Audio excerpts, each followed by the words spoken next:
My name is Julius. I am 58 years old.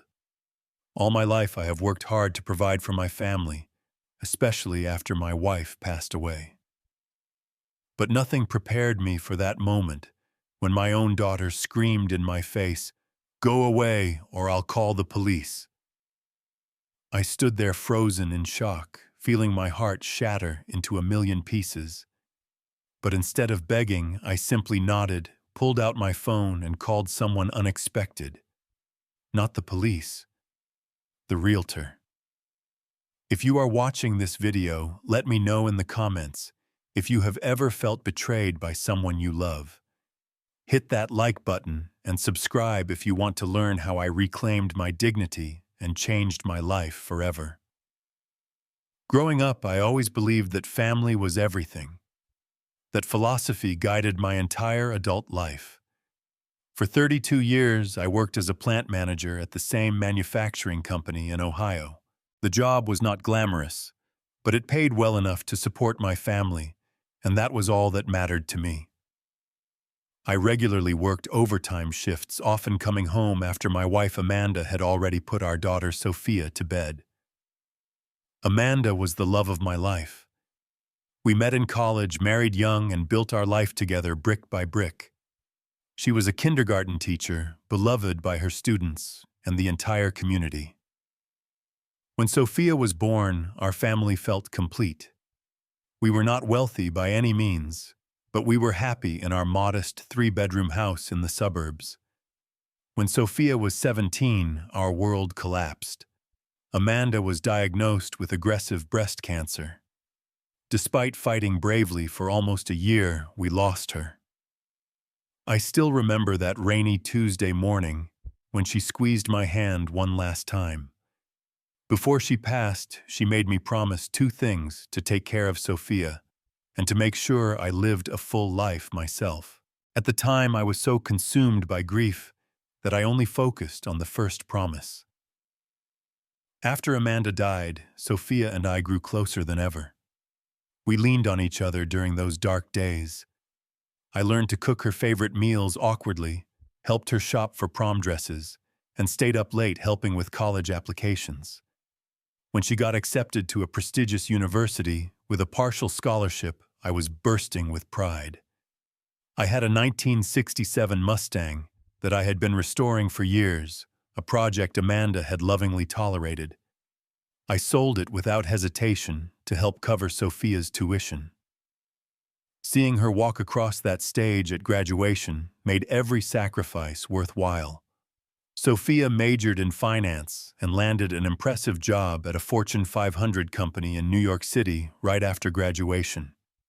I remember helping her move into her first tiny apartment, carrying boxes up 5 flights of stairs because the elevator was broken. She laughed at my exhaustion, but thanked me with tears in her eyes. Those were good days when my little girl still seemed to need her old man. During her second year in New York, Sophia met Derek at a corporate event. He came from old money and worked as a corporate attorney at a prestigious law firm. When they started dating, Sophia would call me excitedly after each date. I was happy for her, though I noticed our calls becoming shorter and less frequent as their relationship progressed.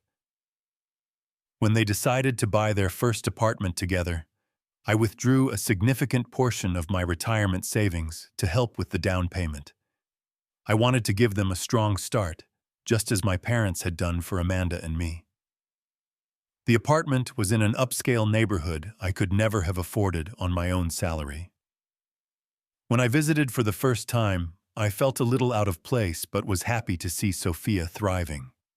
Their wedding was an elaborate affair at a country club outside the city.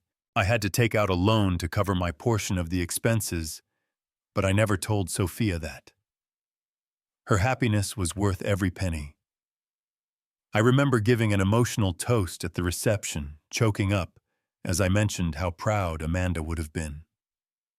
Sophia hugged me tightly afterward, but Derek seemed eager to pull her away to greet his business associates.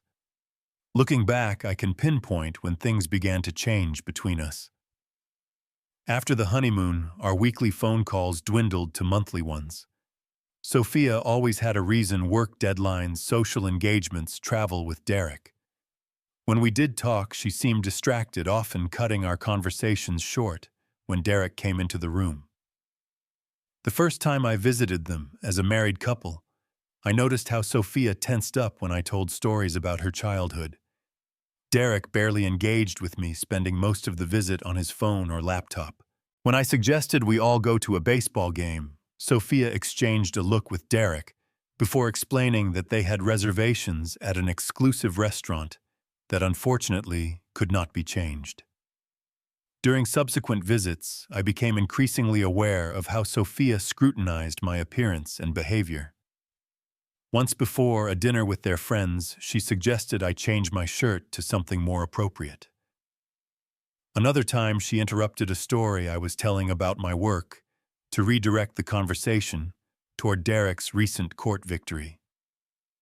I told myself she was just eager to see her husband shine, but the truth was, she seemed embarrassed by me. As months turned into years, the distance between us grew. I made excuses for her behavior, telling myself she was busy building her career and marriage. But deep down, I felt the painful truth: my daughter was slipping away, and I did not know how to bring her back. The first real warning sign came when Sophia and Derek decided to upgrade to a larger home in one of the most exclusive neighborhoods in Connecticut. I learned about this move not from my daughter, but from a casual Facebook post. When I called to congratulate them and ask when I could visit, Sophia sounded flustered. "We are so busy with the move, Dad. Maybe in a few months when we are settled," she said quickly, changing the subject to ask about my blood pressure medication. 3 months passed without an invitation. Finally, I decided to surprise them one Sunday afternoon, bringing a handmade wooden serving tray as a housewarming gift. I had spent weeks crafting it in my garage workshop, carefully inlaying different types of wood to create a pattern that matched the color scheme Sophia had posted online. The grand house sat behind an imposing gate. I had to call from the entrance, and there was a long pause after I announced myself. When I finally drove up the circular driveway, Derek was standing on the porch with a strained smile. "Julius, what a surprise," he said, emphasizing the word surprise in a way that made it clear it was not a pleasant one. Sophia appeared behind him, her expression a mixture of embarrassment and annoyance. "Dad, you should have called first. We have guests from Derek's firm." I apologized and offered the wooden tray. Sophia took it with a quick thank you, but did not invite me inside. Instead, we had an awkward conversation on the porch for 15 minutes before she mentioned they needed to get back to their guests. As I drove away, I glanced in my rearview mirror and saw the tray sitting abandoned on an outdoor table. Later that week, I called Sophia to ask if the tray was the right size for their coffee table. There was an uncomfortable pause before she answered. "It is very rustic, Dad. Our interior designer is going for a more contemporary look, but we appreciate the thought." The next disappointment came when Sophia's 32nd birthday approached. For years, I had taken her out for a special father-daughter dinner to celebrate. This time, my calls about making plans went unanswered until she finally texted that she and Derek were hosting a party at their country club, and it was adults only. I did not understand what she meant until later. I realized she was implying I would not fit in with their sophisticated friends. Despite not receiving an invitation, I bought a beautiful silver bracelet I could barely afford and drove to the country club on the evening of her birthday. The attendant at the door seemed reluctant to let me in until I explained I was the father of the guest of honor. When I found Sophia in the crowded ballroom, her smile froze. "Dad, what are you doing here?" "I would never miss your birthday, sweetheart," I said, trying to keep my voice light. 32 years ago today, I held you for the first time," She glanced around nervously at the well-dressed crowd. That is very sweet, but you really should have called first. Derek appeared at her side, champagne glass in hand. Julius, what a surprise. Again that word with the same inflection. I presented the small gift box to Sophia. Happy birthday, honey. She opened it with perfectly manicured nails and lifted out the silver bracelet, with her mother's birthstone embedded in the clasp. I had saved for months to have it custom made. Oh, she said, her voice flat. Silver. It was your mother's birthstone, I explained. I thought you might like to have something to remind you of her. Thank you, Dad. I will save it for special occasions, she said, closing the box without trying it on and placing it on a nearby gift table piled with packages in designer wrapping. As the evening progressed, I found myself standing alone by the bar, while Sophia circulated among her guests. I overheard snippets of conversation about vacation homes, private schools, and investment opportunities. These were concerns so far removed from my life that I might as well have been on another planet. At one point, I walked toward the restrooms and overheard Sophia talking to a friend in the hallway. My father just does not understand my lifestyle anymore. He still thinks I am that little girl from Ohio. The words stung more than I could have imagined. I left without saying goodbye, driving 3 hours back home with a heaviness in my chest that felt like concrete. After that night, I made a conscious effort to respect what I thought were Sophia's boundaries. I called less frequently, always asked before visiting, and tried to take an interest in the aspects of her life she was willing to share. But with each passing month, those aspects grew fewer and farther between. Despite the growing distance between us, I still held out hope that our relationship could be salvaged. I decided to host a family dinner at my home, thinking that perhaps Sophia would feel more comfortable on my turf rather than having to worry about how I fit into her world. I spent days preparing for their visit.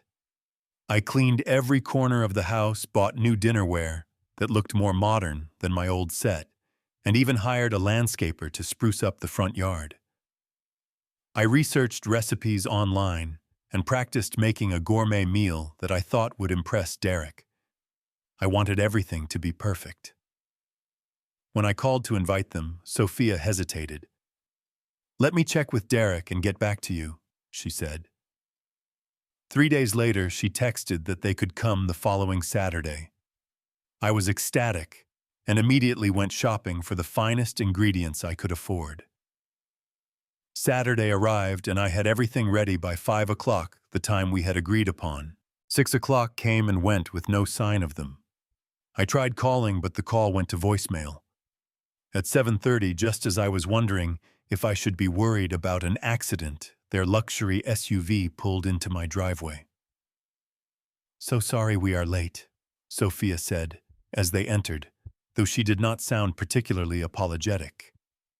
Traffic was terrible, and then Derek had an important client call. Derek nodded distractedly, already scanning my living room with a critical eye. "Quaint place you have kept here, Julius." The dinner I had so carefully prepared was overcooked after waiting for hours.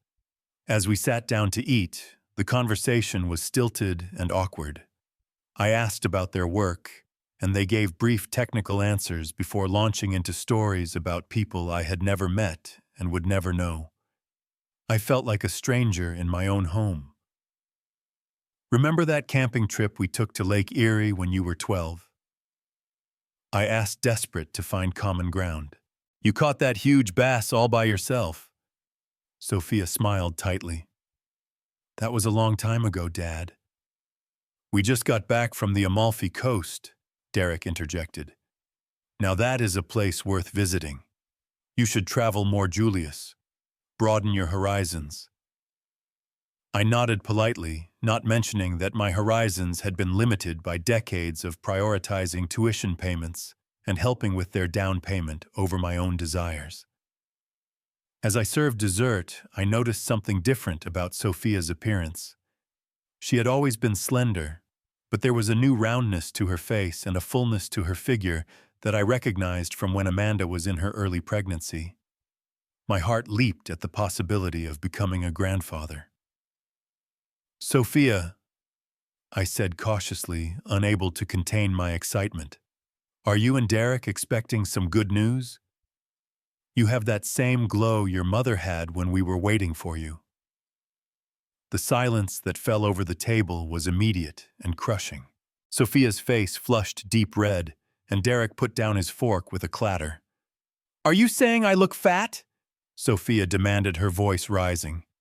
"No, honey, not at all. I just thought maybe you might be pregnant. It would be wonderful news." Derek stood up abruptly. "That is incredibly inappropriate, Julius. You do not comment on a woman's body ever. And for your information, we are not ready for children yet. We have careers to focus on." "I am sorry," I stammered. "I did not mean to offend. I was just hoping." "Hoping what?" Sophia snapped. "That we would give you a grandchild to parade around to your factory buddies. Our family planning is none of your business." They left shortly after, claiming they had an early brunch commitment the next day. As their car disappeared down the street, I sat alone at my dining table, surrounded by the remnants of the meal I had so carefully prepared, feeling a distance between my daughter and me that seemed unbridgeable.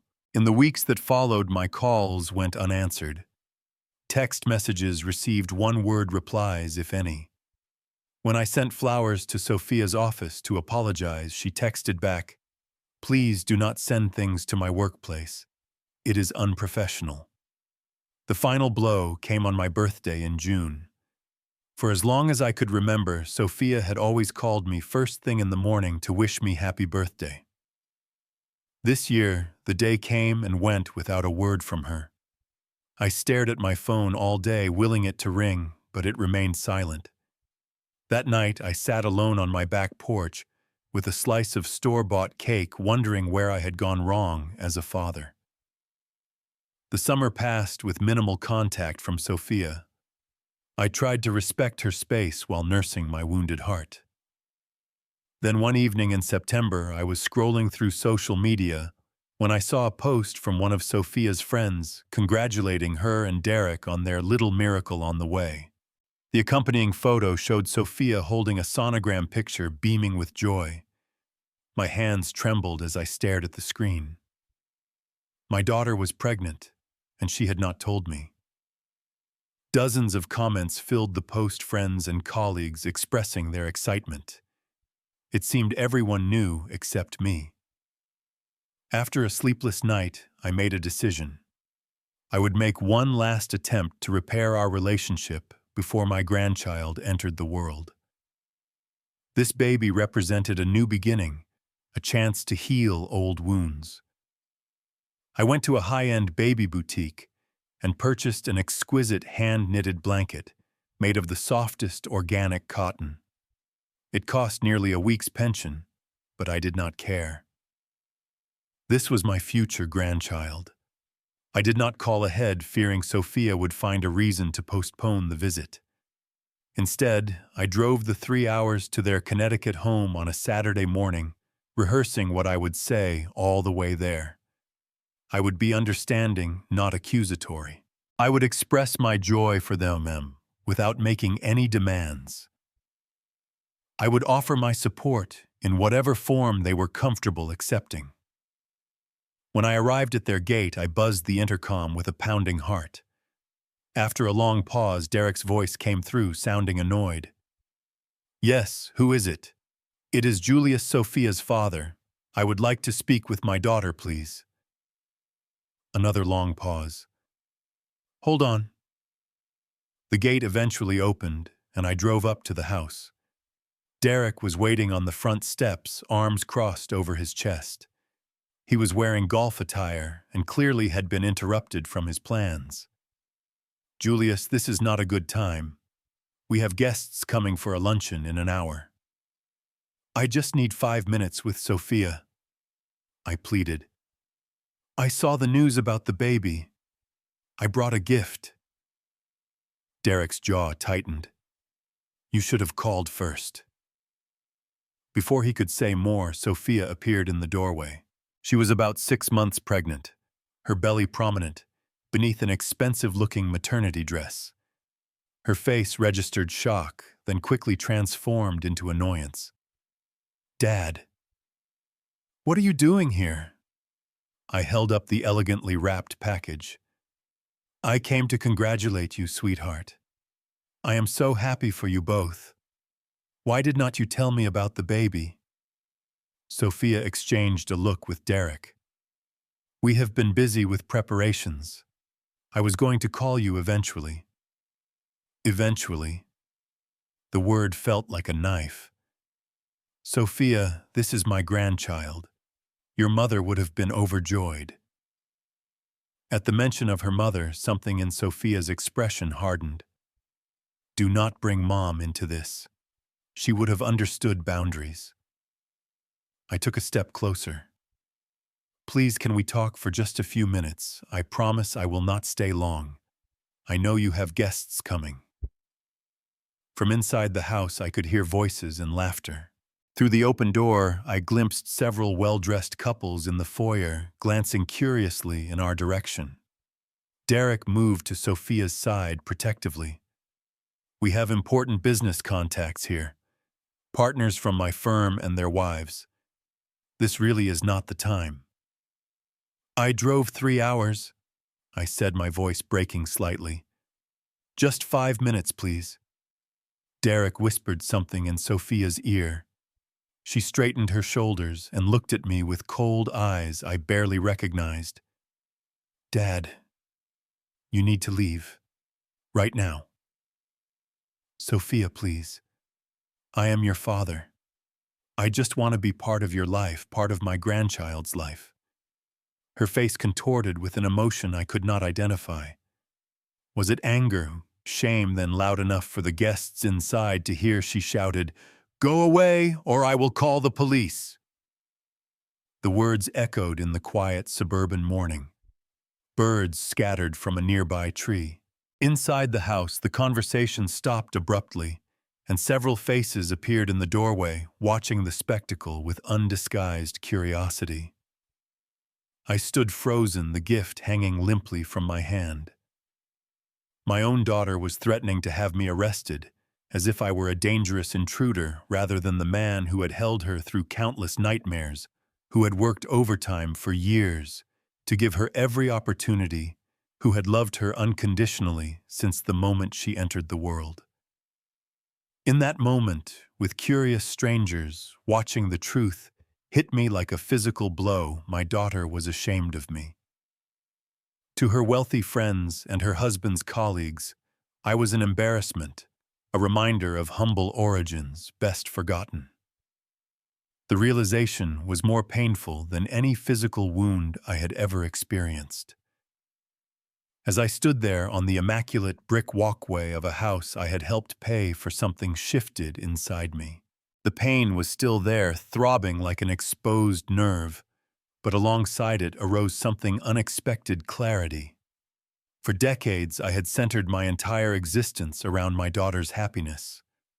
I had sacrificed my dreams, my financial security, and my own needs to give her everything I thought she deserved.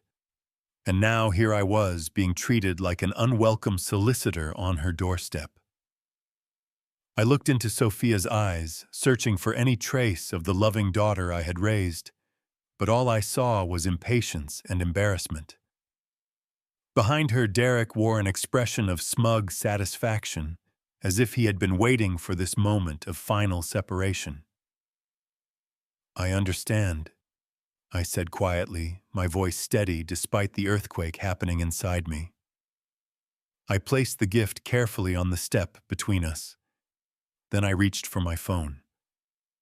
Sophia's expression shifted slightly, perhaps expecting me to create a scene or call someone to complain about her treatment. Instead, I scrolled through my contacts and pressed on a name I had been considering calling for months: Janet Wilson, Realtor. As the phone rang, I turned and walked back toward my car, aware of the confused expressions behind me. Janet answered on the third ring. Janet, this is Julius Mercer. I have decided it is time to sell my house. Are you available to meet this afternoon to discuss listing it? I could feel Sophia and Derek watching as I got into my car and drove away. Neither made any move to stop me. The drive home was a blur of highways and exit signs, my mind racing faster than the car. By the time I pulled into my driveway, the initial shock had worn off, replaced by a strange mixture of grief and liberation. I sat in my parked car, staring at the modest home where I had lived for over 30 years. This was where Amanda and I had brought newborn Sophia home from the hospital, where we had marked her height on the kitchen door frame each birthday, where I had held Amanda's hand during her final days. The memories were embedded in every wall, every floorboard.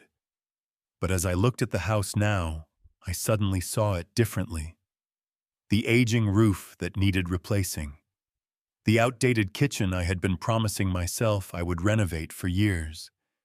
The empty bedrooms that echoed with silence night after night. This house had served its purpose, sheltering our family through seasons of joy and sorrow. But it was just a structure of wood and brick. It was not my future. I remembered Amanda's final words to me, "Promise me you will live, Julius. Not just exist, live." I had failed that promise, focusing so exclusively on Sophia that I had forgotten to nurture my own life. At 58, was it too late to start over? The thought was terrifying, but also strangely exhilarating. Janet met me at a coffee shop 2 hours later, her expression concerned when she saw my face. "Are you sure about this? Julius, selling a family home is a big decision." "I have never been more certain of anything," I replied, surprising myself with the conviction in my voice. "This house has served its purpose. It is time for something new." We spent the next hour discussing listing prices, necessary repairs, and the current market. As Janet talked about staging and open houses, images flashed through my mind. The woodworking shop I had always dreamed of opening, the coastal towns I had wanted to explore, the life that had been on hold for decades. "If we sell," I asked cautiously, "how quickly could I close and move out?" Janet looked up from her notes. "In this market, with a house in your neighborhood and price range, you could be out in 60 days, maybe less if we find a motivated buyer." 60 days to dismantle a lifetime. It should have felt overwhelming, but instead I felt lighter than I had in years. "Let us do it," I said, signing the listing agreement with a steady hand.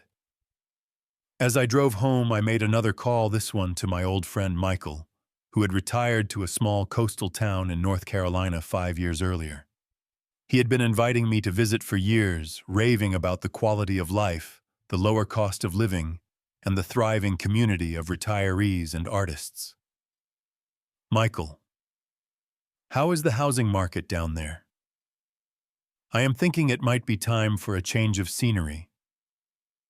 His enthusiastic response sealed my decision.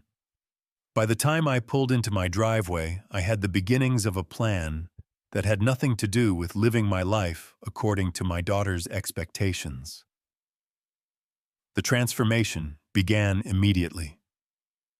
The day after meeting with Janet, I started clearing out 30 years of accumulated possessions. Each item required a decision: keep, donate, sell, or discard. It was exhausting, but strangely therapeutic. I found myself lingering over certain objects, Amanda's gardening gloves still shaped to her hands, Sophia's baby shoes, the collection of Father's Day cards spanning decades. These treasures I carefully packed in boxes marked personal. Everything else became negotiable. The house went on the market 2 weeks later, after a whirlwind of minor repairs and professional staging. Janet had advised removing personal photos to help buyers envision themselves in the space, so I carefully wrapped each framed memory and stored them away. When I walked through the staged house, it already felt like it belonged to someone else. The first open house attracted 12 potential buyers. By evening, we had 3 offers, all above asking price. I accepted the highest bid from a young family with 2 small children. The father was an engineer, the mother a pediatric nurse. They reminded me of Amanda and myself 30 years earlier. There was something poetic about passing the house to another family at the beginning of their journey. With the house under contract, I accelerated my search for a new home. Michael connected me with a realtor in his town, and I spent hours on video calls touring properties. I finally settled on a small 2-bedroom cottage just 3 blocks from the ocean. The house itself was nothing special, but behind it stood a detached garage, perfect for converting into the woodworking studio I had dreamed about for years. When the sale of my house closed in record time 47 days after listing, I felt a moment of panic. Was I making a terrible mistake? I called Sophia one last time, hoping perhaps the news of my move might open a door to reconciliation. "I am selling the house," I said when she finally answered. "I have bought a place in North Carolina. I am moving next week." The silence on the other end lasted so long, I thought we had been disconnected. "You sold our house?" Her voice was incredulous. "Without even discussing it with me?" "It is my house, Sophia. My name on the mortgage, my 30 years of payments. But all our memories are there. What about when the baby comes? Where will we visit?" The irony of her suddenly wanting to visit was not lost on me. "You have made it clear that I do not fit into your new life. I am making a new life of my own." "This is insane," she said, her voice rising. "You cannot just uproot everything because of one misunderstanding." "It was not a misunderstanding. You threatened to call the police on your own father rather than introduce me to your friends. You showed up unannounced. What was I supposed to do? You were supposed to remember that I am your father, who loves you, not an inconvenience to be managed." The conversation deteriorated from there, ending with Sophia accusing me of being selfish and impulsive. I had hoped for understanding, but I realize now that was unlikely to come anytime soon. The moving truck arrived the following Monday. I watched as strangers packed up my life into cardboard boxes and loaded them onto a truck bound for North Carolina. By Wednesday, I was turning in the keys to the only home my daughter had ever known and beginning the 14-hour drive to my new life. The coastal town was everything Michael had described: charming, laid back, and beautiful. My cottage needed work, but it was solidly built and full of potential. The real estate agent had left a welcome basket with local coffee, fresh bread, and a guide to the area. That first night, I sat on my small front porch, watching the sunset, feeling equal parts terrified and exhilarated. Over the next few weeks, I threw myself into renovating the garage into a proper workshop. The physical labor was exactly what I needed, keeping my hands busy and my mind focused on tangible tasks rather than the ache in my heart. I installed workbenches, mounted tool racks, and set up the professional-grade lathe I had always wanted, but never had space for in my old garage. My neighbor to the right, a retired history teacher named Frank, introduced himself my first weekend there, and returned the next day with 2 other men, Bill and Ray. Before I knew it, we had formed an impromptu work crew, with the men helping me insulate the garage in exchange for beer and stories. "What brings you down here, Julius?" Frank asked as we took a break one afternoon. I gave the simplified version: retired, wanted a change of scenery, always loved the ocean. I was not ready to share the full story yet, not even with these friendly strangers. The garage transformation took 6 weeks. When it was complete, I stood in the doorway, admiring the space, sunlight streaming through new windows, tools arranged precisely on pegboards, the scent of fresh sawdust in the air. This was mine, created by my own hands, for my own purposes. The satisfaction was profound. With the workshop ready, I began creating again. Woodworking had always been my refuge, a hobby squeezed into evenings and weekends.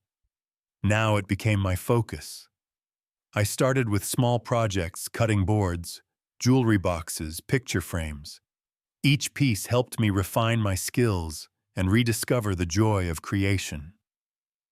Frank mentioned a weekly farmers market where local artisans sold their work. "You should get a booth," he suggested. "Your stuff is good enough to sell." The idea had never occurred to me.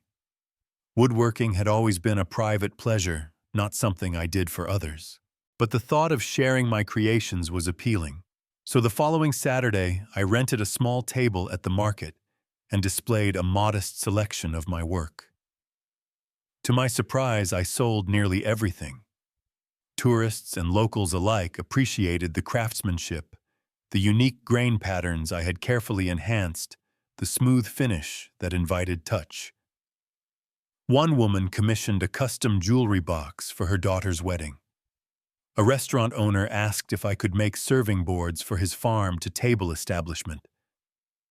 I left the market that day with orders cash and a new identity. I was not just Julius, the former plant manager, or Julius, the disappointed father. I was Julius, the woodworker, creator of beautiful and useful things. That evening, as I was updating my new order book, my phone rang. It was Sophia calling for the first time since our argument about the house sale. "So you really did it," she said without preamble. "You really moved away." "Yes," I replied simply. "I am in North Carolina now. Derek and I drove by the old house yesterday. There is another family living there already, children playing in the yard." I closed my eyes, picturing the scene. Good. Houses should have children in them. How could you just leave? What about when the baby comes? Your grandchild will not know you. The accusation stung, but I kept my voice steady. "The baby is due in December, right? I will come visit when you are ready for me to meet my grandchild. But Sophia, it needs to be a real welcome, not a grudging accommodation." "This is so typical," she snapped. "Making everything about your feelings instead of thinking about what I need right now." The old me would have apologized, would have promised to do whatever she wanted. The new me took a deep breath and said, "I love you, Sophia. I always will. But I cannot be the only one compromising anymore. Call me when you are ready to meet halfway." I ended the call before she could respond, then sat in my workshop until late into the night, sanding a maple bowl until it was smooth as silk, trying to polish away the rough edges of my pain. 2 weeks later, I received a text message that Sophia and Derek would be stopping by on their way to a baby shower in Charleston. They arrived unannounced on a Sunday morning, their luxury car looking out of place on my modest street. Derek remained in the car, ostentatiously taking work calls while Sophia waddled up my front walk, 7 months pregnant, and radiating disapproval as she surveyed my new home. "This is where you live now. It is so small." "It is perfect for me," I replied, refusing to apologize for my choices. "Would you like a tour?" She followed me through the cottage, her comments a mixture of veiled criticism and backhanded compliments. "At least it is clean. The kitchen is actually cute in a retro way. I suppose the neighborhood seems safe enough." When I showed her the workshop, however, her expression changed. She ran her fingers over a half-finished rocking chair, admiring the curves of the arms and the dovetail joints on the drawer beneath the seat. "You made this?" "I did. It is for a pregnant woman in town. A gift from her husband." Something flickered across her face, perhaps remembrance of the handmade gifts I had created for her over the years, gifts she had increasingly dismissed as quaint or unsophisticated.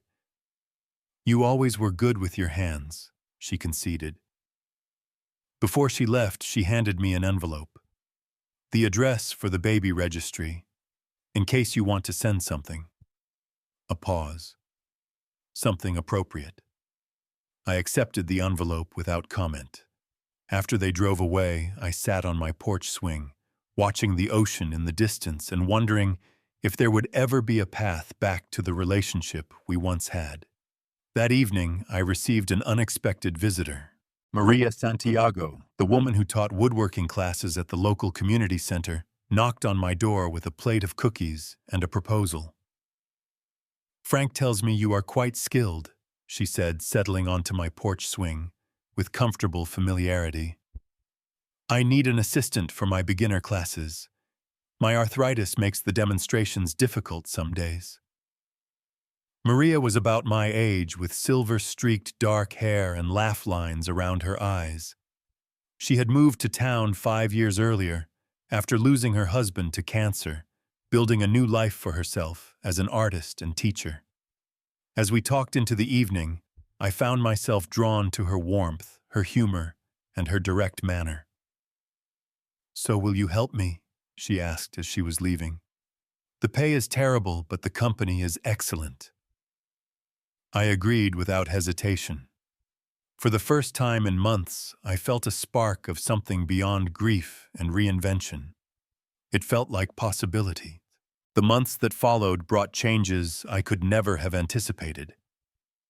Working alongside Maria at the community center introduced me to a diverse community of artists, retirees, and locals. I discovered I had a knack for teaching, particularly with the most hesitant students. There was something deeply satisfying about watching someone create their first successful project, their face lighting up with the same joy I had known for years. My small business at the weekend market expanded. I rented a permanent stall, developed a reputation for quality, and began receiving commissions for larger pieces.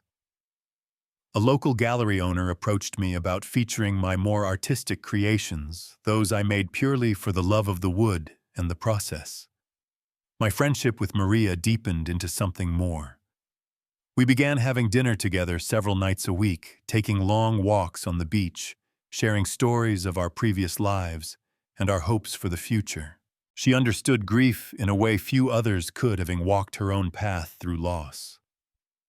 Neither of us rushed toward labeling what was growing between us, content to let it unfold naturally. Meanwhile, communication with Sophia remained strained. She sent periodic updates about the pregnancy, always formal and brief. I responded with equal brevity, unwilling to beg for a relationship on her terms. For her baby registry, I created a hand-carved mobile featuring delicate wooden animals, each one sanded to satin smoothness and finished with non-toxic oils. I shipped it without fanfare, including a simple card expressing my love and good wishes. 2 weeks before Thanksgiving, I received a terse email from Derek informing me that they had decided to spend the holidays with his family in Vermont. "Perhaps we can arrange a visit in the new year," he wrote, as if granting a generous concession. I declined to respond, unwilling to negotiate for scraps of time with my daughter and future grandchild. Instead, I accepted Maria's invitation to join her family's Thanksgiving celebration, a boisterous gathering of her siblings, children, and grandchildren. They welcomed me with an easy warmth that brought a lump to my throat. December arrived with unexpected news. Sophia had delivered a baby girl 3 weeks early. The terse text message included no photos, no invitation to visit, just the basic information: Eliana Grace, 6 pounds, 3 ounces, mother and baby doing well. I sent flowers and a small handcrafted jewelry box inlaid with Eliana's birthstone, congratulating them and expressing hope to meet my granddaughter soon. No response came. Christmas passed quietly. I attended midnight service with Maria, exchanged thoughtful gifts with my new friends, and tried not to dwell on the silence from New York. In January, I expanded my workshop, hiring a local carpenter's apprentice part-time to help with the increasing workload. Then, on a cold February morning, nearly 14 months after that fateful day on Sophia's doorstep, I received a text message that stopped me in my tracks. "Would you like to meet your granddaughter? We could meet halfway, maybe Philadelphia next weekend." My hands trembled as I responded, "I would love that." We arranged to meet at a neutral location, a hotel restaurant in Philadelphia, that Sophia deemed acceptable. I drove 8 hours through a light snowfall, checked into a nearby hotel, and spent the evening pacing my room, alternating between excitement and anxiety. The meeting itself was awkward at first. Sophia arrived 20 minutes late, looking exhausted, but still immaculately put together. Derek had stayed home, a small mercy. She carried a baby bundled in a designer blanket. "This is Eliana," she said formally, as if introducing a stranger. "She is 2 months old now." I looked down at the tiny face peering up from the blanket, and my heart expanded. She had Sophia's eyes and Amanda's nose, a perfect blend of generations. When she gripped my finger with her tiny hand, I felt a connection that transcended the tension between her mother and me. Over coffee and a mostly untouched lunch, Sophia and I engaged in careful conversation. She asked about my new home, seeming genuinely surprised when I described my thriving woodworking business and community involvement. "So this was not just some midlife crisis," she said, bouncing Eliana gently when she fussed. "You actually planned this new life." "Not exactly planned," I admitted, "but I seized an opportunity to live differently, to honor both promises I made to your mother." Sophia looked up sharply. "Both promises. To take care of you, yes, but also to live a full life myself." Something shifted in her expression, then a subtle softening around the eyes. "I never knew about the second promise. You were not supposed to. It was between your mother and me." As the lunch stretched into afternoon, Sophia gradually relaxed enough to share stories about Eliana's birth and first weeks. When she mentioned struggling with breastfeeding and the pressure from her mother-in-law to switch to formula, I saw glimpses of my real daughter beneath the polished exterior. "Would you like to hold her?" she finally asked, and I accepted my granddaughter into my arms with reverence. As I cradled Eliana, Sophia watched with an unreadable expression. "You seem happy," she said finally, "in your new life." "I am," I replied honestly. "Not because I left you behind, but because I finally found myself." When it was time to part, Sophia hesitated, then asked, "Could we maybe do this again? Maybe you could visit us sometime, see where we live."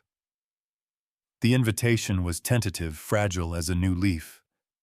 "I would like that," I said, "on one condition." "What condition?"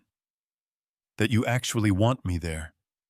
Not as an obligation, not hidden away when your friends come over. As your father who loves you imperfectly, but completely." Tears filled her eyes, the first genuine emotion I had seen from her in years. "I think I can do that now." We parted with a careful hug, nothing resolved but something small beginning to heal. On the drive back to North Carolina, I called Maria and told her about the meeting. "It is a start," she said encouragingly. "Families are complicated. Healing takes time." "I know," I replied. "But for the first time, I think there might be a path forward that includes both my old life and my new one." When I returned home, I began work on a special project, a full-sized cradle made from cherry wood, designed to be both beautiful and durable enough to become an heirloom. As I shaped the wood, I thought about the generations connected through this craft, through love, through the complicated bonds of family. 1 year has passed since that first meeting with my granddaughter. So much has changed, yet the journey continues to unfold in ways I never could have predicted. The early days after our Philadelphia reunion were fragile. Sophia and I established a cautious pattern of short video calls, where I could see Eliana growing week by week. Our conversations remained somewhat formal, like diplomatic relations between countries with a complicated history. The breakthrough came unexpectedly during a difficult time for Sophia. When Eliana was 4 months old, Derek was assigned to a major case requiring extensive travel. Left alone with a colicky baby and mounting pressure to return to work, Sophia called me in tears one evening. "I do not know how to do this," she confessed, her carefully constructed facade crumbling. "Mom made it look so easy, but it is not easy at all." "Your mother struggled too," I told her gently. "Especially in those early months. She just did not let you see it later." That honest conversation opened a door. Sophia began calling more frequently, not just to show off Eliana, but to ask questions, and sometimes just to talk. She admitted feeling isolated in her perfect Connecticut life, surrounded by competitive mothers who seemed more concerned with appearances than authenticity. 3 months later, I invited Sophia to bring Eliana for a visit to North Carolina. To my surprise, she agreed. She arrived with a luxury SUV packed with enough baby equipment for a 6-month expedition, clearly anxious about spending a week in my modest cottage. The first day was awkward, with Sophia noticing everything my home lacked compared to hers. But gradually, the rhythm of coastal life began to work its magic. We took Eliana for her first beach experience, laughing as she felt sand between her tiny toes. We walked into town for ice cream, greeting neighbors who welcomed Sophia warmly as Julius's daughter. We spent evenings on the porch swing, talking about memories both painful and precious. On her third day, Sophia met Maria, who had tactfully given us space for the initial part of the visit. The two women circled each other cautiously at first, but Maria's genuine warmth eventually won over my daughter. By the end of the evening, they were exchanging recipes and baby advice while I marveled at this unexpected harmony. "She makes you happy," Sophia said later that night as we sat watching the stars. It was not a question. "She does," I confirmed. "Maria understands me. She has her own journey, her own strengths and scars. We fit together." Sophia was quiet for a long moment. "I am sorry I made you feel like you did not fit in my life." The simple apology, offered without prompting, meant more than elaborate explanations ever could. "What about Derek?" I asked carefully. "How does he feel about our reconnection?" Sophia sighed. "He is adjusting. Our marriage has had some challenges this year. Having a baby changes everything. His priorities are still very much career-focused." Before she left, Sophia spent an afternoon in my workshop, watching me work on a commission piece. "I always loved the smell of sawdust," she confessed. "It reminded me of coming home from school and finding you in the garage building something wonderful." That Christmas, instead of tense negotiations about a brief visit, Sophia suggested something unexpected. She and Eliana would spend the week with me, while Derek visited his family. "We will do a simple Christmas," she said. "Just family." The holiday was indeed simple by her previous standards, but rich in ways that mattered. Maria joined us for Christmas dinner, bringing her famous flan and stories that had us laughing until tears came. Eliana, now crawling and babbling, became the center of our celebration, delighted by the wooden toys I had crafted for her. On Christmas morning, Sophia presented me with a small box. Inside was the silver bracelet I had given her years ago, the one with her mother's birthstone. "I thought maybe you could save this for Eliana when she is older," she said. "Tell her about her grandmother." In that moment, looking at my daughter's face, I saw both the wounded woman who had rejected me and the little girl who had once looked at me like I hung the moon. Both were real. Both were part of our story. This spring brought the biggest change yet. Maria and I decided to marry in a simple ceremony on the beach. When I called Sophia to share the news, her response surprised me. "We will be there," she said without hesitation. "All of us. Derek, too." True to her word, they came. Derek was stiffly polite but present, holding Eliana during the ceremony, while Sophia stood as my witness. Afterward, I overheard Derek asking Frank about property values in the area, seemingly genuinely curious. "He is trying," Sophia told me later. "We both are. Seeing you build this new life, it has made me think about what really matters." As summer approaches, Maria and I are expanding the workshop into a proper small business. Sophia has started bringing Eliana for weekend visits every couple of months. Last week, she mentioned they are considering buying a small vacation home nearby, something more modest than their primary residence. "Eliana should know her grandfather," she explained. "And I think I need a place where I can just be Sophia, not Mrs. Derek Preston." The pain of that day on her doorstep has not disappeared completely. Some wounds leave permanent scars, but like a broken bone that heals stronger at the fracture point, our relationship has regained strength through the very process of healing. Sometimes when I cannot sleep, I still replay that moment when my daughter screamed those terrible words at me. But now I see it differently, not as an ending, but as a painful beginning, the catalyst that forced me to reclaim my life. Had she welcomed me that day, I might still be living half a life defined solely by my role as her father, rather than as a complete person with my own dreams and needs. If you are watching this and facing your own family heartbreak, remember that sometimes the most loving thing you can do, both for yourself and for those who have hurt you, is to stand firmly in your own worth. True reconciliation can only happen between whole people who respect themselves and each other. It took losing my daughter temporarily to ultimately build a healthier relationship with her and to find fullness in my own life. I would love to hear your stories of family healing in the comments below. Have you ever had to take a difficult stand to ultimately save a relationship? Please like this video if it resonated with you, subscribe to see more stories of transformation, and share with someone who might need to hear that pain can be a doorway to something better. Thank you for listening to my journey, and remember, it is never too late to create a life that honors both your responsibilities to others and your responsibility to yourself.